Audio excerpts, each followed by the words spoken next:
Hey there, this is Pat Ennis of Ennis Legacy Partners. Welcome to the Exit Readiness Podcast. I'm here with my co-host Walter Dial, CPA and tax partner at GRS CPAs and Advisors in Bethesda, Maryland. We also have with us today Corby McGordon, who's my partner at Ennis Legacy Partners.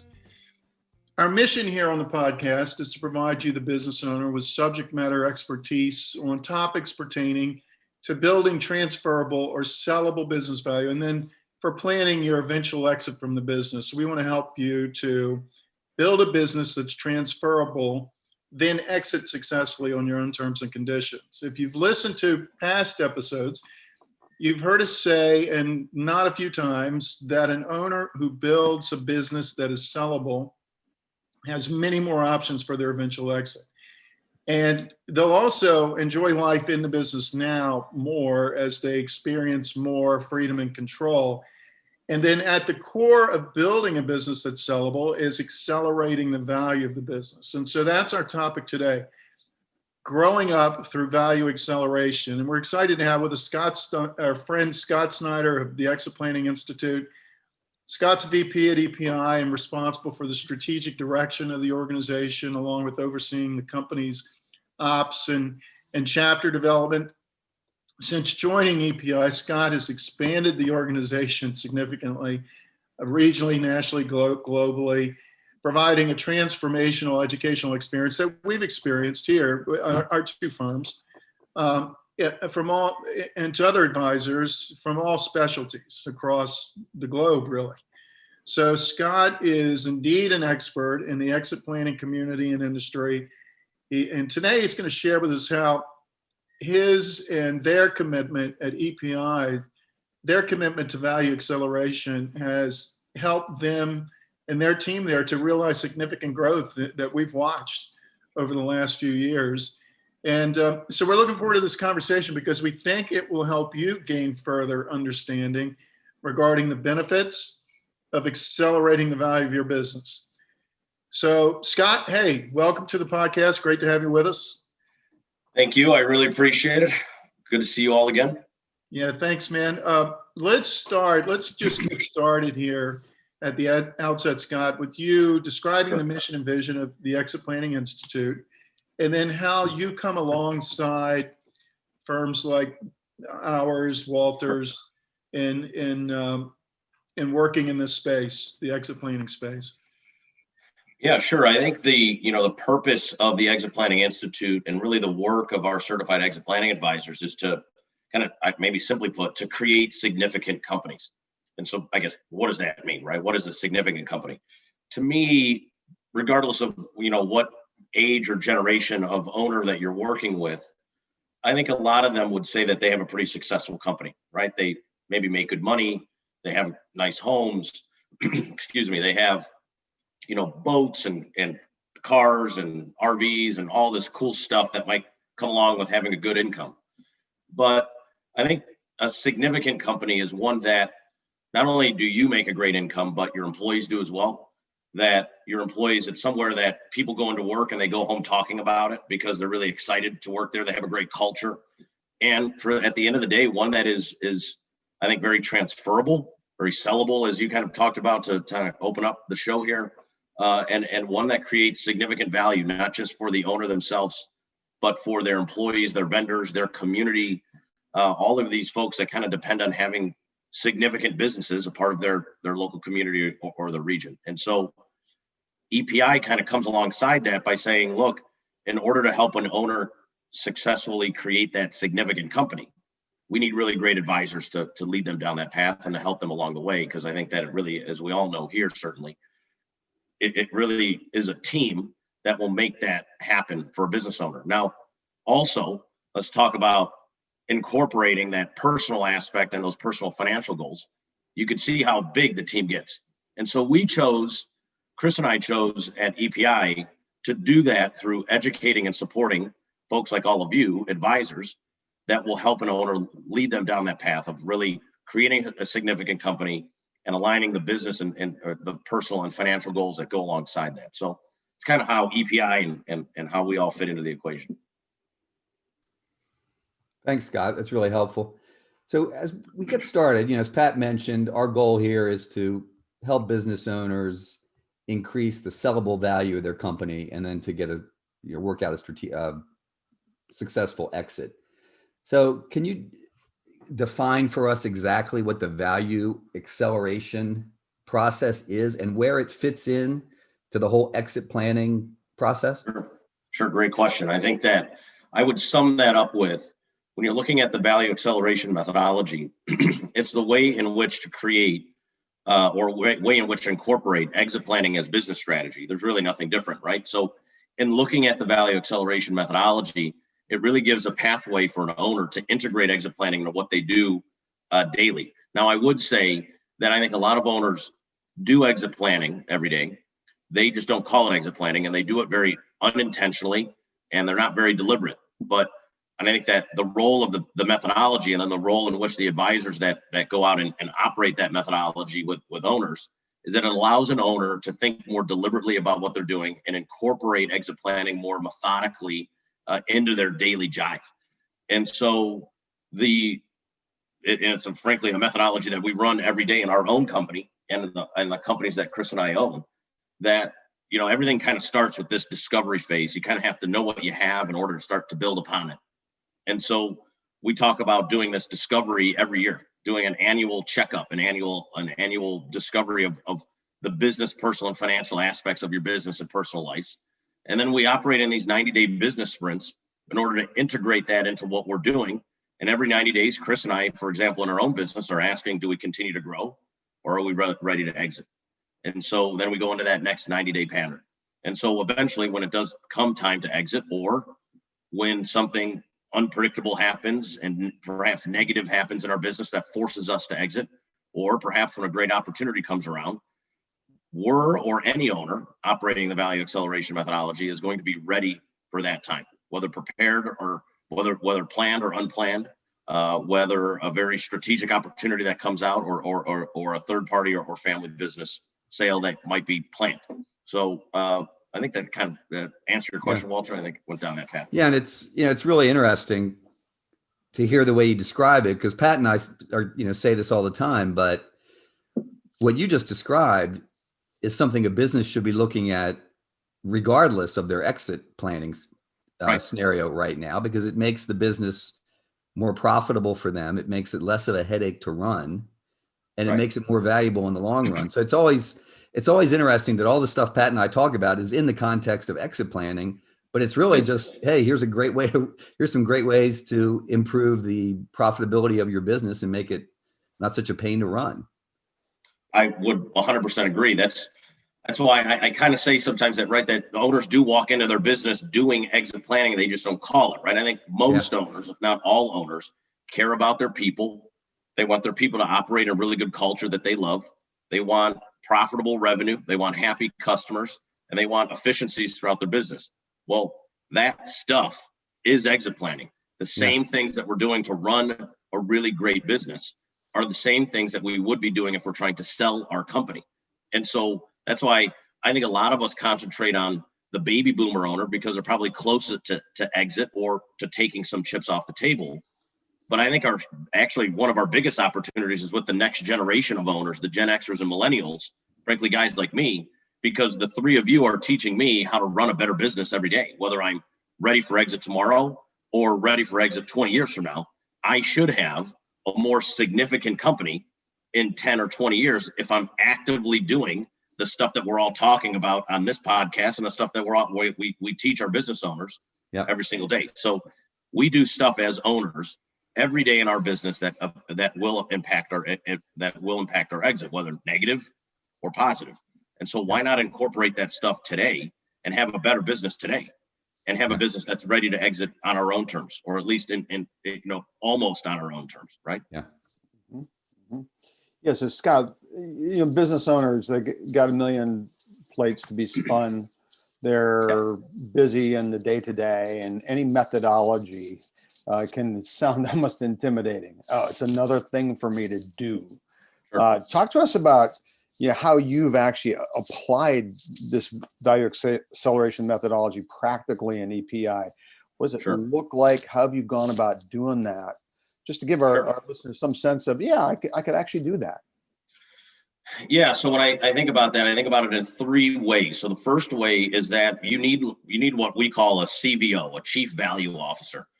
Corby, you're absolutely right. I think this is one of the reasons owners don't actively plan for their exit, because when they look at exit planning, they say, well, it's important and but it's not urgent. I'm a few years away from exit. They're a little misinformed, right? They don't necessarily know what we've just been talking about, that exit planning is just good business strategy. But then when they realize that they want to do exit planning, they say, well, most of my people are already fully occupied, right? They're at capacity.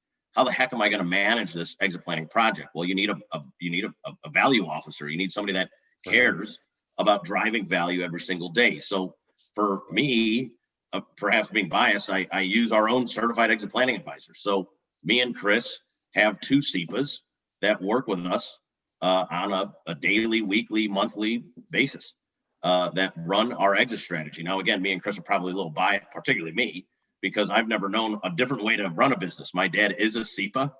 My dad, my business partner, our CEO, is a SEPA.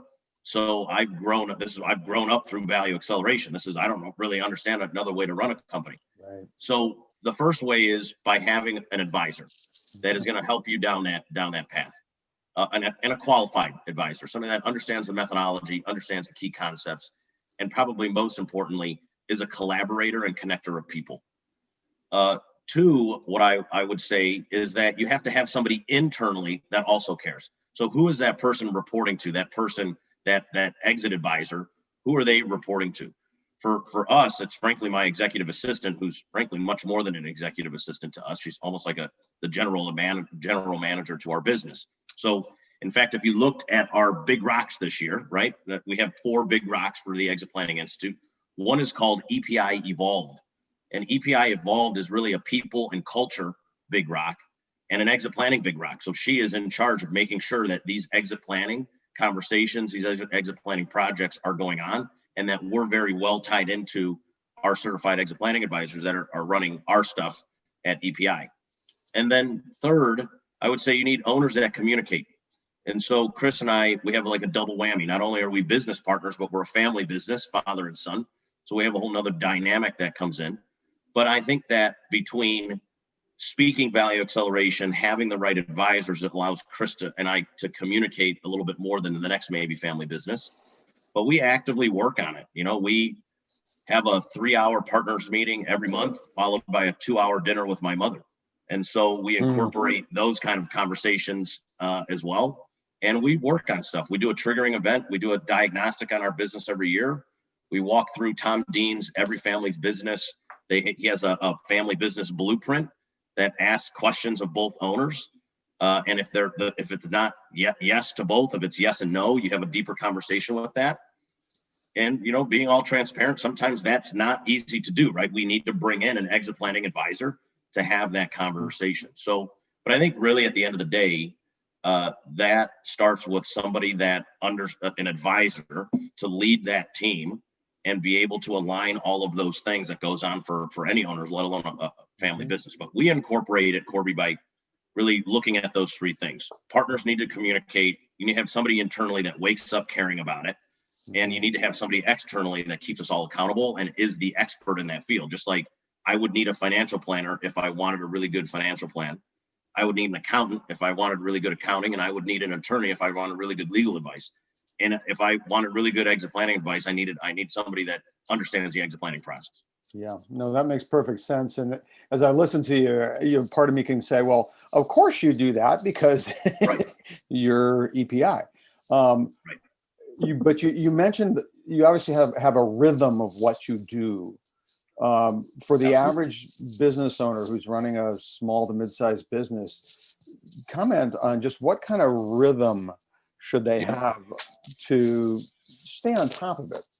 You're right that it lives inside of our culture, and it takes a while to get there. So I could say if you looked at EPI 2014, we weren't there. But if you looked at EPI just over the last couple of years, we're there. But it took 2, 3, 4 years to really get it integrated into how we operate. So I don't care. You could go in an EPI and talk to our part-time office assistant all the way up through me, and everybody speaks that value acceleration lingo. They believe in that methodology, and that, in fact, all of our employees all of my team knows about what our exit strategy is and how they can get involved and participate. So, but yeah, I would say when I think about how I integrate it into our culture, and I would say even talking to some of the owners that I know, and I start to talk to them about what we do, something as simple as having just a Monday afternoon team huddle, like an hour-long conversation with all 20 of us talking nowadays on a Zoom conference call, but typically in our like bullpen kind of what we call our creative space back in our office, people aren't even doing that. So let's start with just a simple company-wide huddle where we talk about our 3 to 5 key big rocks for the year and have a kind of a report out about what we need. And frankly, let's award people or let's recognize people for some of the great things that they're doing. So when you ask me about how do I kind of integrate it into what I do, it's really through culture and communication. So that starts for us every Monday from 4 to 5 p.m. The entire company gets together to talk about those 3 to 5 key initiatives. And what you'll find is that probably 2 of those 3 to 5 are very exit planning centric. They're building structural capital. They're investing in our people. They're looking at our customer and the level of engagement with our customer. They're looking at new systems, new technology that can make us more efficient. They're all things that, at least from a business perspective, again, we have to talk about the personal and personal financial, but at least from the business perspective, we're talking about every single week. So all 20 people are pretty tied in to our exit strategy. That then goes into what we call quarterly renewals. So every quarter, even in our more COVID, environment that we live in today, we're going offsite. So the entire company gets together and we get together offsite. So we typically do it like a Hyatt hotel. It's right by our offices. In our COVID world, it's a 60-person room. So we're able to spread out. Everybody has their own 10-foot table. So it's everybody wears masks and spread out. But we spend 3 hours in the morning, once a quarter, again, reviewing those big rocks, projecting what the next quarter should be like, and talking about accomplishments and disappointments and resources. Then we do 2 things to cap off every year. We have what we call our company-wide retreat and our leadership retreat. So our company-wide retreat, and this is probably the most effective exit planning tool that I've seen, is we get all of our people together for 1 day, do an offsite retreat, and we do a start-stop exercise, things we should start doing, things that we should stop doing. We do accomplishments and disappointments. We do another review of those big rocks. And we do what we call one big idea. And so if you would like, not every person participates, but if you would like, you can participate by pitching your big idea in like a Shark Tank form. And if you win the big idea, which is voted on by your fellow teammates, you win $2,000. You get $1,000 up front for the idea. And if you know EPI, we believe in execution. So you get $1,000 when the idea is executed, and you get to project manage that idea if you choose to do so. Now, how does that all relate to exit planning? So number one, human capital, right? People. I can tell you that our employees probably feel pretty engaged. They're thinking like business owners. They're pitching ideas. They're well in tune to where our company is going and what me and Chris are doing as far as 2 owners, one a baby boomer, one a millennial. It drives best practices. So I don't certainly know everything about my business, but in that start-stop exercise, if every person is giving me 2 ideas to start doing, 2 ideas to stop doing, 4 ideas per person, that's almost like, that's literally could be hundreds of new ideas that we're presenting in any given time. So it's like one of the most, as an owner, not only is it getting all of my people together, but it's telling me how can I have stronger customer capital? How can I have stronger structural capital? And how can I build a better culture? All things that drive, at least again, from a business standpoint, build a better business, and frankly, probably a better business that is more transferable at the end of the day. But I know that's probably a long answer, but I think it tells a story about how at EPI we've integrated this value acceleration and exit planning talk. But it just lives in what we do every day because we talk about it every single day. Yeah, no, that's great. And then a follow-on question to that is a lot of owners, as they think about this idea of exit, even there's a hesitancy to share that with staff, with their infrastructure, because there's that initial fear factor. 2, they have they may have a management team and they may have quote staff. You're a professional services firm. Can you just briefly comment on how an owner who has the fear factor go on and a management team would adapt to what you just said? Yeah, it's certainly a different type of culture, right? So it doesn't necessarily, it is, I think whatever is different and unknown is sometimes a little scary. But I would say I would hope that most entrepreneurs and business owners know this, but if they don't, particularly as it relates to exit planning, you guys better get really comfortable being uncomfortable. And so once you can kind of get through that, I have a better business today because exit planning is talked about in our business. And so I know there's just maybe this fear factor of my management team might not want to talk about this. My employees might leave. I would say that whether me and Chris are there, although I think they would miss us, I would like to think that they would miss us if we weren't there, they're ready to rock. So, and in fact, I always go back to like the 78-year-old owner that's like, I don't want to talk about exit planning. It's going to scare my employees, my customers. And I'm like, no, it's actually scaring your customers, employees that you're not talking about it because you're 78 years old. So I think that for job security and understanding the path that you're going down, I'd kind of like to know that you're like, if I was an employee, I'd kind of like to know like what the hell is going on here. And if I was a customer that bought stuff from you, well, I'd like to know that you have a secure path because I really like your product. And I would hate for your product to die with you when you leave your business or literally die.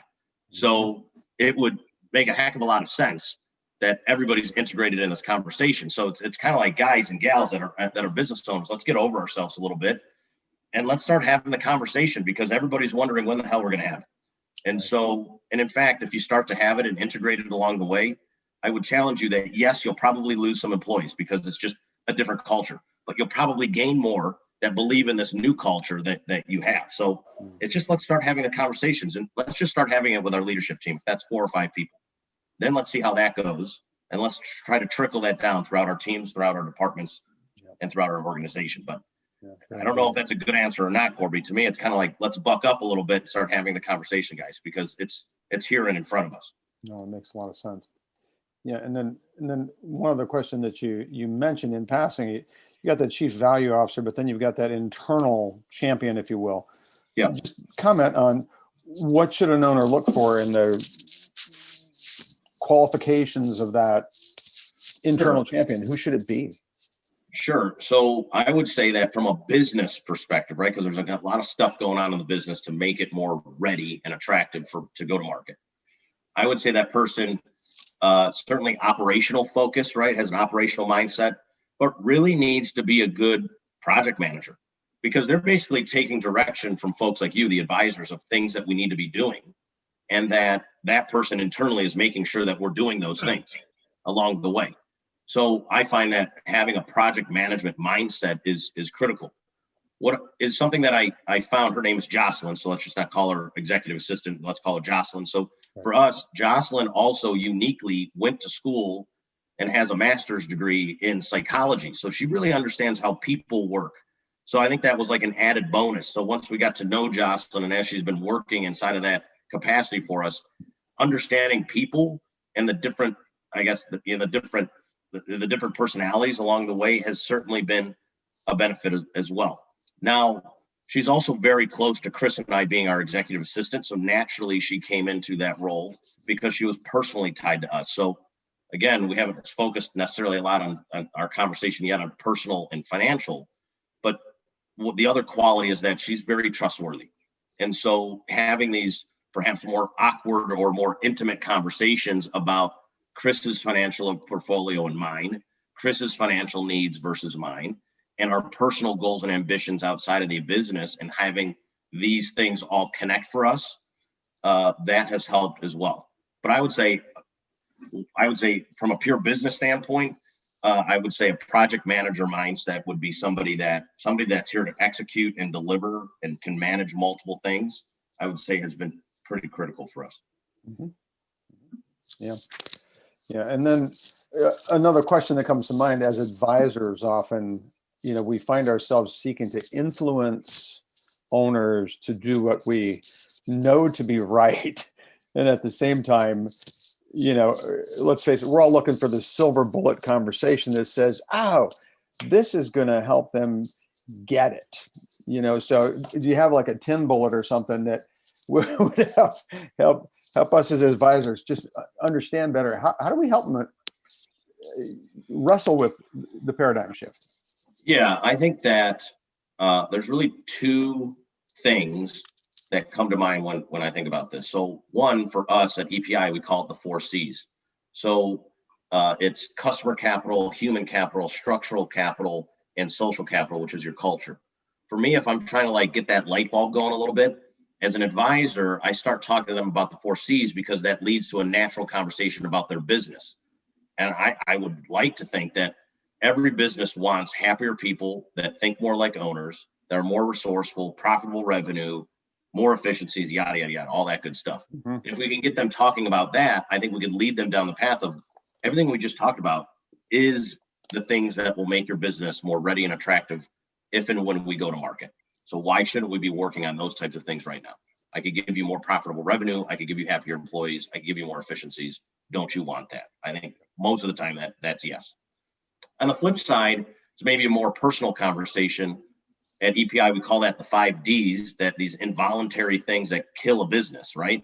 A death, a divorce, a disability, distress on the business, partner disagreement, all these things that we don't see as owners, right? We're getting along really well with our partner right now. We're operating in non-COVID land, right? Like we're operating in we're very profitable, everything's going, and then bam, we get hit with a global pandemic. If you're an owner-operator business and unfortunately you're out there in the field and you get disabled and you can't go out there and work, I know it's like as owners, again, we're sitting there saying, it'll never happen to me. Well, it does about 50% of the time. And so why wouldn't we be talking about that kind of stuff now so that when it does happen, we're well prepared? And if there are owners listening to our conversation right now, I don't know how you guys feel, but for me, I feel like I have an obligation to be doing that. I have 20 employees that all depend on me for their income. In fact, one of my employees just had their second baby today. And so if my business went away, what does that look like for him and his wife? I think that I have an obligation to my mother, father, and sister that my parents' legacy and financial portfolio keep moving on, moving forward. And I think I have an obligation to all of my customers and vendors to make sure that they have a secure product. Whether I'm here or not, I would like to think that my certified exit planning advisors still want to be a part of EPI, not because of Scott or Chris Snider, but because EPI provides them with the support and product and programs that they need. And so I would hope that every owner feels that way. I feel like as an entrepreneur, we have that obligation. So we should always be kind of planning. So I lead typically with those two types of conversations, a business-oriented one, and then this involuntary exit, this making your investment secure kind of conversation. Because I think that we could all agree the business is just another asset inside of your financial portfolio and likely your biggest. So why wouldn't we be making sure that's the most secure? So that's kind of, I think, how I would lead with it. And typically, it takes a little bit of like nurturing. But if you lead with those type of conversations, I really do think owners come around to the conversation. Yeah, that's great. That's great. Very good. Very helpful. Yeah, so Scott, this is, of course, Sure. a very important message. You run into this just like we do most of the time, or a lot of times when business owners hear exit planning, the term or terms, they're thinking about a future event that they can wait to plan for. And a key paradigm shift really in your thinking is understanding basically what you've been talking about here today, that value acceleration and building the transferable or sellable value of your business is foundational. It's not all about that event in the future. It is, but you got to be working every day, and you are, whether or not you know it or not. You're either you're either doing it successfully or you're not. Right. Because you're working on growing the business or not growing the business every day. And are you doing it right or are you doing it wrong? And if you're doing it right, you're going to be increasing the value of it. If indeed you have a business that you want to get value out of, if it's a Sure. lifestyle business, it's a different situation. Sure. But so very important message. So as we think about listeners and business owners out there, you just did a great job of outlining what you guys are doing at EPI and the rhythm to it, as Corby has. Is there anything that you would add for listeners who, business owners that it might look different for them than it looks for you guys, and how you're executing value acceleration at EPI? As far as how they could incorporate it, or how it might look different? Yeah, exactly. Yeah. Is there anything that would look different for them in how they incorporate it and execute on it than how it looks for you and EPI? Yeah, I think that there is, right? So I think one of the cool things about the value acceleration methodology is that it presents a foundation and a framework, but everybody implements it a little bit differently. But I think there are some critical things that we need to take from it. So one would be an annual assessment should be done, because we need to benchmark each year. So where do we start and where are we going, right? And so I think this like annual checkup on our business, this enterprise value assessment, this business diagnostic, kind of knowing the value of our business today and the potential value of our business and all the holes, the weak spots and strong spots in our business is critical. So I think that should be adopted by every business owner. Mm-hmm. And then I think the other thing would be in operating in these 90-day business sprints, right? It allows us, and it's the same kind of stuff that an owner might hear about in like an EOS system, right? An EOS implementer, Gino Wickman stuff, a Vern Harnish thing, the mastering the Rockefeller habits or scaling up. They talk about looking at these large 3-year or 1-year strategies and breaking them all the way down to these 90-day sprints, because I think that we could really execute in those 90-day sprints. And so I would take that, which is also a part of our methodology, and put that into focus as well. But I think that, every business is certainly a little different. Every culture is a little different. But I think that if you start to incorporate an annual discovery process, incorporating 90-day business sprints into your company, that I think that you'll start to really see some big wins along the way. But yeah, I do think it's probably a little bit different in each company, but I think taking some of the cores and putting it in there is going to lead to overall success and probably build upon it to the point where, like, what we're at is that everybody kind of talks about exit planning now that we're here, but it took some time to start integrating that into the company. Yeah, we very much believe in the 90-day sprint idea. Yeah. One of the things that we've found is that, gosh, there's so much when you get into comprehensive exit planning, which would include, of course, everything that we're talking about today and more, all the personal piece, the personal side to it, and it can be overwhelming. If you look at the 3-year comprehensive plan, it could be overwhelming, particularly when we all know that business owners are quite busy day in and day out. They're busy people. If they're successful, they're busy people. Not just from a business perspective, but from a personal perspective as well. And so we have found that to avoid overwhelming a business owner who's already on any given day overwhelmed, breaking it down into those 90-day sprints is extremely helpful. And then also it just serves to encourage them, right, to keep going, because you can see some successes in 90 days, even if it's 1 or 2. And that's another thing we try to do is just keep it simple to 1 to 3. Let's identify 1 to 3 actions that we can do in 90 days to keep moving the ball down the field. Absolutely. So huge believers in the 90-day sprint. And of course, the annual assessment as well. Those are 2 good ideas. Okay, excellent. Walter, Corb, you guys have any other questions for Scott? Walter, you want to probably wrap us up at this point? Yep, that sounds good. Thanks so much, Scott. This was really fantastic. So thanks for joining us. Thanks, guys. So, thank you. In addition to business owners, we also have advisors who listen to the podcast. So if you were speaking to them, how can they learn more about EPI? How do they go about doing that?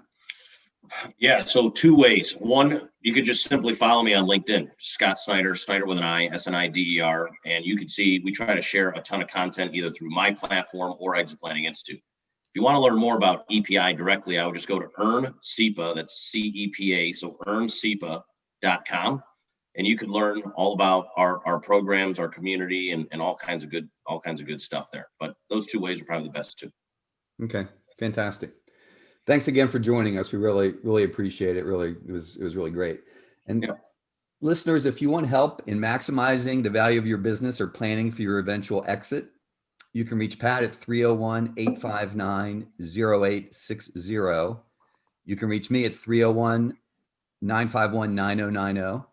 And you can also access resources at exitreadiness.com, grfcpa.com, and nslp.com. As always, thanks for listening. And until next time on the Exit Readiness Podcast, this is Walter Dial and Pat Ennis signing off.